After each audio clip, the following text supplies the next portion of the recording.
ahora vamos a hablar sobre el tema de las rocas sedimentarias, ¿sí? Nuevamente vamos a poner mejor calidad de imagen aquí, ampliarlo, para que ustedes puedan trabajar bien, de la mejor manera. Ahí, me voy a correr.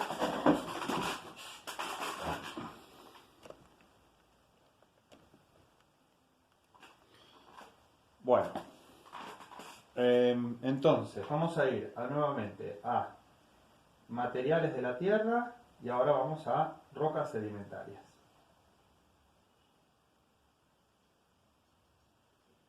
Bueno, aquí estamos en la segunda parte del ciclo de las rocas. Después de las rocas ígneas pasamos a las rocas sedimentarias. Hemos dicho que tiene que haber trabajo del tiempo, los agentes químicos, los agentes físicos, va a haber transporte y depositación. Se van a formar capas de sedimentos que van a ser cantos, va a ir transportándose las rocas ígneas descompuestas, trituradas, van a ir siendo transportadas primero como cantos rodados a través de los ríos, después va a haber gravas, después arenas, después limos y después arcillas. Cada vez la granulometría es más fina, De esta forma se van a ir transportando los materiales cada vez más pulverizados y se van a depositar en capas sedimentarias. En esas capas sedimentarias, por ejemplo, los suelos son, al formarse en origen, son capas de sedimentos. En esos ambientes se van a ir dando situaciones de cementación natural que se llaman litificación, y en frío se van a formar las rocas sedimentarias. Bueno, fíjense que el trabajo, sobre las rocas ígneas, fíjense cómo va habiendo un rebaje, se van triturando, fíjense cómo se nota el rebaje del material, el ataque químico o mecánico en este caso, o químico en este otro. Fíjense que ahí ponen el ejemplo de unas ruinas de los griegos, o ruinas romanas, no sé, columnas de Grecia aparecen, ¿verdad? Entonces fíjense cómo han sido atacadas por agentes químicos, por el agua principalmente, ¿no? Entonces hay ataque físico y ataque químico. Entonces lo que nos muestra el CD, que ya en algún momento lo hemos visto, es que, por ejemplo, el agua es líquida, se congela, se pasa líquida, ¿no es cierto? Se congela en invierno, pasa líquida en verano, todo eso va trabajando sobre la montaña y entonces se descompone la roca, ¿no? Entonces todas las rocas ígneas son rebajadas, trabajadas. Fíjense al lado de una montaña y ya se depositan, en este caso aparecen capas de gravas, o arenas pueden llegar a ser también al lado de las montañas. En un sentido más regional nosotros hablamos de la llanura chacopampiana al lado de la cordillera de los Andes, en una escala mayor, por supuesto. Entonces fíjense, se va produciendo el triturado, de los materiales, de las rocas ígneas. El ataque químico del agua, en este caso, ¿no es cierto?, sobre las rocas ígneas, hacen que entonces haya, por ejemplo, acá tenemos el granito que hemos visto que tiene cuarzo, feldespato y hornblenda, los tres minerales, producto de su formación en la cámara magmática. Cuando cristaliza, cuando se enfría la cámara magmática, se forma el granito que hemos dicho que tiene estructura fanerítica, que parece una albóndiga, una hamburguesa. Entonces, este granito, en algún momento queda expuesto en superficie en una montaña y entonces es atacado por el agua, Entonces fíjense lo que pasa ahí. Bueno, estos son los que estudian ecología, lo van a entender más, quienes hayan visto química, pero la cuestión es que el agua, lo que termina pasando es que el granito, una vez que es atacado por el agua, lo que termina transformándose el granito es en una arcilla que se llama caolinita, y el resto, que hay potasio, bicarbonato, silicio, se va en solución con el agua. Lo importante acá entender es que entonces del granito, que es muy abundante en la naturaleza, que es una roca ígnea intrusiva, atacado por el agua, da lugar a una arcilla y el resto se va con el agua. Entonces, bueno, obviamente que hay minerales de arcillas, hay rocas que van a ser después, vamos a ver lo que va a pasar con la caolinita, con esa arcilla que fue atacada por el agua. Bueno, acá otro ejemplo entonces, también, fíjense, en rocas volcánicas, esta que el ágata, que es muy famosa, en Misiones hay, estas que se usan, que se fetean y tienen un sonido musical, ¿no es cierto? Adentro del ágata uno puede ver el silicio precipitado, también por la acción del agua, ¿no? Esta es una roca también de origen ígneo que es transformada, o en todo caso, ¿no? Recibe el ataque químico del agua y aparece en el medio del ágata el silicio precipitado, ¿no? Bueno, el caso del cuarzo, ¿no es cierto? Es un componente que está en el granito, también es una roca, es producto de la mineralización en la cámara magmática, es el último que cristaliza, ¿sí? Y este es muy abundante en la naturaleza, ¿sí? Entonces, el granito, una vez triturado, forma ambientes como las dunas o las playas. Yo se los dije en un video anterior, es muy habitual encontrar que la mayoría de las arenas de las playas son cuarzo pulverizado, ¿no? Entonces el cuarzo, que es muy abundante en la naturaleza, se pulveriza y da lugar a este tipo a las arenas, ¿no? La arena es un tipo de granulometría, ¿sí? La arena es más fina que la grava y más gruesa que el limo y que la arcilla, ¿sí? Es decir, una arena puede tener otros componentes, pero mayoritariamente lo más habitual es encontrar arenas de cuarzo. En el mar es muy habitual esto, ¿sí? Entonces, fíjense, bueno, ahí va a dar ejemplos de qué pasa con los componentes de algunas rocas ígneas y cómo se produce, ¿no? Lo que se va en solución y lo que da lugar. Entonces, el feldespato, que es uno que estaba dentro del granito, que tiene un color tipo ladrillo, mientras el cuarzo, que es el blanquito, se hace arena, ¿no? Se hacen granos de cuarzo. El feldespato, dentro del cuarzo, es el que va a dar lugar a la arcilla que se llama caolinita. Esa es la que más vamos a seguir, ¿no?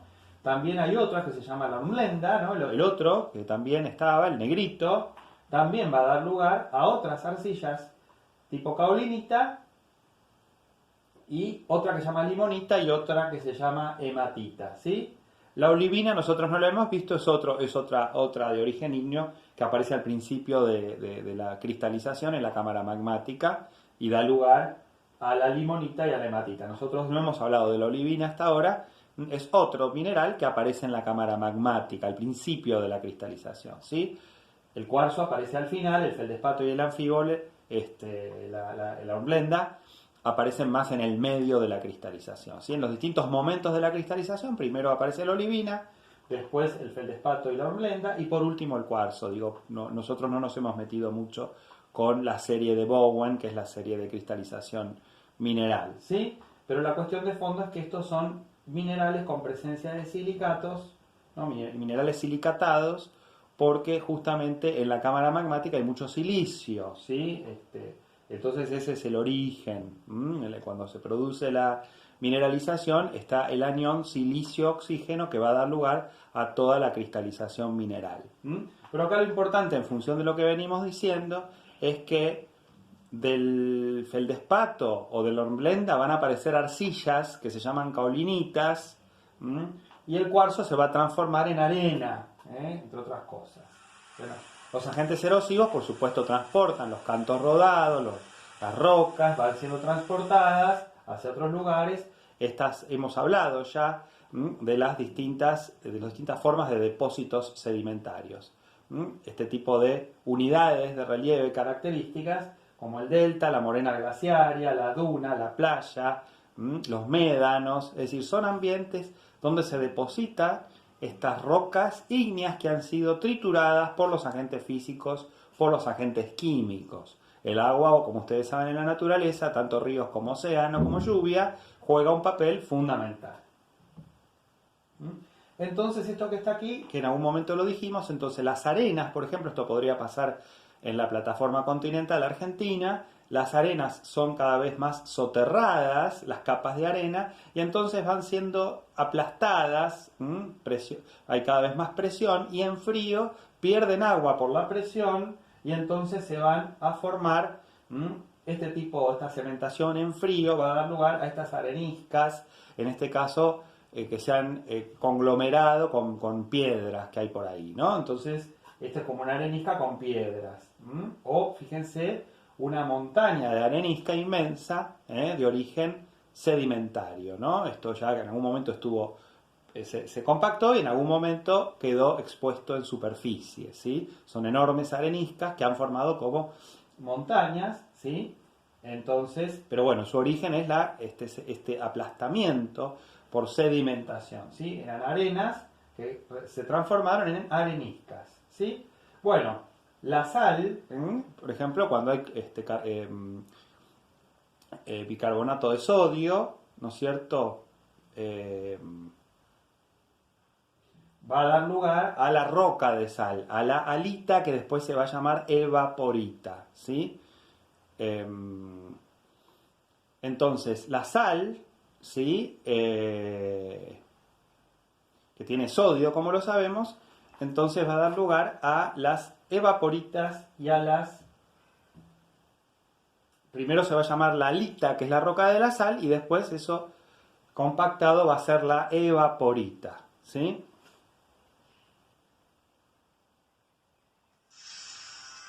Bueno, acá el material, fíjense las gravas que van siendo transportadas por los ríos. Después, obviamente, la compactación va a dar lugar, por ejemplo, a estos detritos de rocas sedimentarias, estas capas, ¿sí? Esas gravas son compactadas y quedan también estas capas de detritos. Entonces, otra vez de vuelta, decíamos que este cuadro ya lo vimos, los cuarzos, los feldespatos, cada uno produce, al ser atacada por el agua, distintas otros minerales, por ejemplo las arcillas, o el cuarzo que se transforman en granos de cuarzo, en arena. Bueno, esto por el ataque del agua, entre otras cosas, principalmente, y el resto se va en solución. Y acá una cosa importante, entonces, que aparece la granulometría de la que hablábamos recién, ¿no? Entonces, fíjense, ¿no? A medida que se van haciendo cada vez más pequeños los granos, ¿sí? El que tiene 1 sobre 256, o sea que es muy pequeñito, es la arcilla, ¿sí? Entonces lo que ustedes van a tener son las gravas,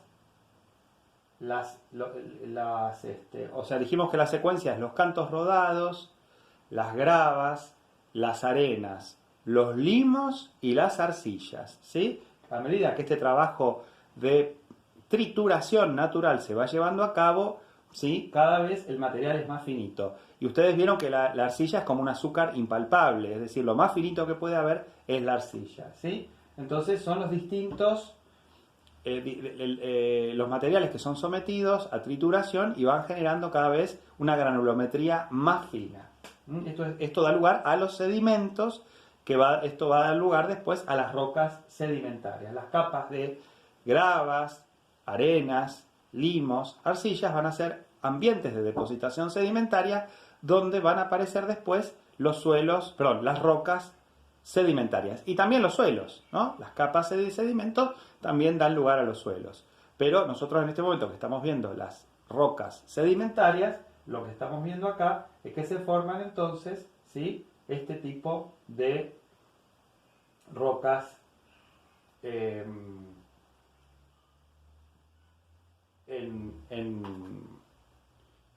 a través de las capas sedimentarias que se van formando, ¿sí? Bueno, acá el CD da una serie de ejemplos, ¿sí? Yo no me quiero detener mucho en esto, ustedes después pueden explorar el CD, fíjense la arenisca, que es como un ladrillo de arena, ¿sí? Fíjense que puede tener también muchas piedritas, en las zonas de mesetas muy trabajadas, muy rebajadas por la naturaleza, también pueden aparecer, ¿sí? Estas capas, ¿no? de arcillas y demás, ¿no? o de areniscas. Pero bueno, eso ustedes después lo pueden ver tranquilos en el CD. Bueno, y acá hagamos un lugar para algo que hemos dicho que ya lo hemos mencionado en otro video. El shale, ¿no? El esquisto es una roca sedimentaria muy abundante porque ¿qué pasa? La caolinita, es decir, la arcilla que viene, acuérdense, del feldespato, del granito, que es una roca ígnea intrusiva, ¿no? Acuérdense, el granito tiene entre otros el feldespato y también la hornblenda. Bueno, el agua las ataca, el cuarzo se va para la playa, se tritura y tanto la hornblenda como el feldespato queda, ¿no es cierto?, convertido en arcilla, caolinita. La caolinita es soterrada, compactada naturalmente en frío y se forma el shale. Y el shale es el esquisto y hoy es muy famoso en nuestro país por el shale oil o el shale gas, es decir, lo que es energía no convencional, vaca muerta, ¿sí? Esto es lo que hay en vaca muerta, porque ¿qué decíamos nosotros? Que el esquisto, esta roca sedimentaria que se forma en profundidad, de hecho nosotros tenemos esquistos muy profundos, a 2500 metros de profundidad en la provincia de Neuquén, que se formaron en un ambiente hidrocarburífero.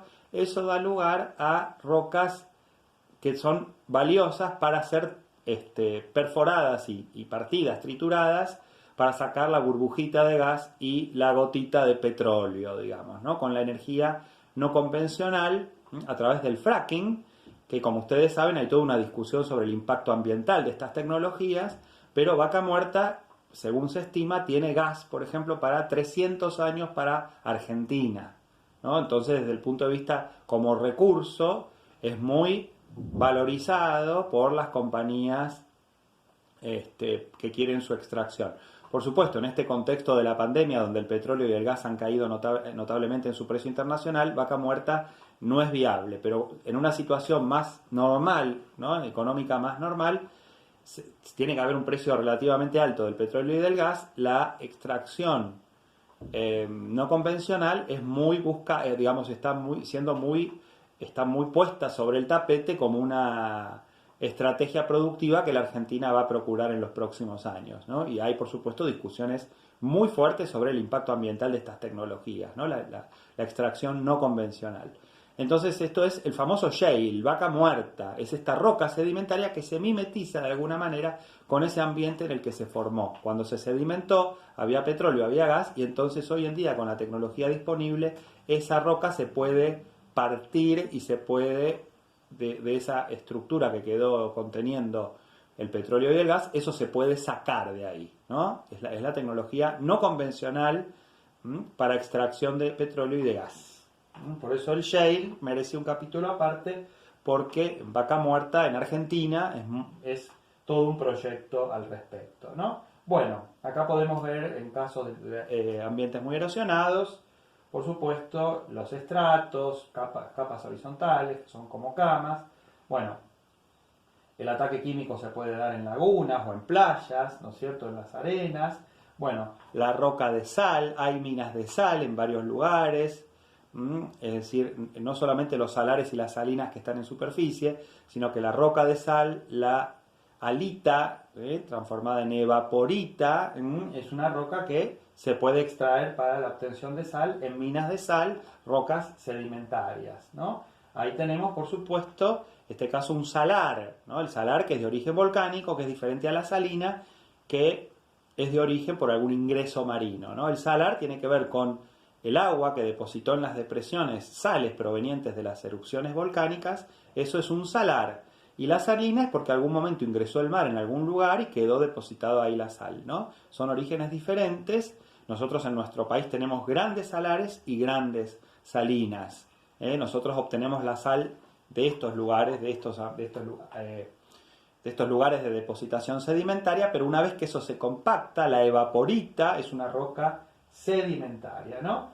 Bueno, después, por supuesto, están los que es de origen calcáreo, ¿no? La calcita, que va a tener, por ejemplo, acá en la región pampeana tenemos mucha calcita porque ingresó varias veces el mar y entonces quedó conchilla. Lo mismo cuando uno ve, ¿no es cierto?, en las construcciones que se sacan de las excavaciones, se saca conchilla para trabajar en la construcción, ¿no es cierto? Entonces, en las tosqueras, nosotros tenemos ese término que es tosquera, la tosca, ¿no? La tosca es conchilla que quedó de viejas, antiguas ingresiones marinas, por eso nosotros tenemos mucha calcita, porque al haber material de origen calcáreo, de origen marino, en algún momento eso es atacado en ese ambiente de sedimentación y se forma la calcita, que es una roca muy abundante. Bueno, en Estados Unidos muestran otros ejemplos. Para nosotros el ejemplo ideal de la calcita sería la llanura pampeana, ¿no? Esta, por ejemplo, que es lo que uno encontraría en una tosquera, ¿no? Es decir, eso va a dar lugar a una compactación. La tosca compactada después va a dar lugar también a la calcita. Estas son de origen biológico, de origen marino. ¿Sí? Bueno, acá también muestran ejemplos de excrementos de las aves en alguna península, ¿no es cierto?, en los Estados Unidos, en Dover. Bueno, hay distintos ejemplos en Estados Unidos de calcitas o de relieves que tienen ese origen y que hoy en día han quedado expuestos una vez que el mar se ha retirado de ahí. Bueno, después tenemos por supuesto las estalactitas, también formas de precipitación subterráneas, que también es típico de los relieves de origen calcáreo. ¿Sí? Bueno, así que acá hemos visto entonces distintos ejemplos donde está presente el silicio y rocas atacadas por los agentes químicos, ¿sí? Pero la cuestión de fondo entonces es que las rocas sedimentarias, acá vemos la evaporita, la de sal, la roca de sal, que primero es la halita y da lugar a la evaporita, entonces, que tiene cloruro de sodio, no bicarbonato de sodio, como dije, cloruro de sodio, me equivoqué anteriormente, es la típica, el cloruro de sodio da lugar a la halita y después la evaporita, ¿sí? Entonces, lo pueden ver acá como roca sedimentaria, ¿sí?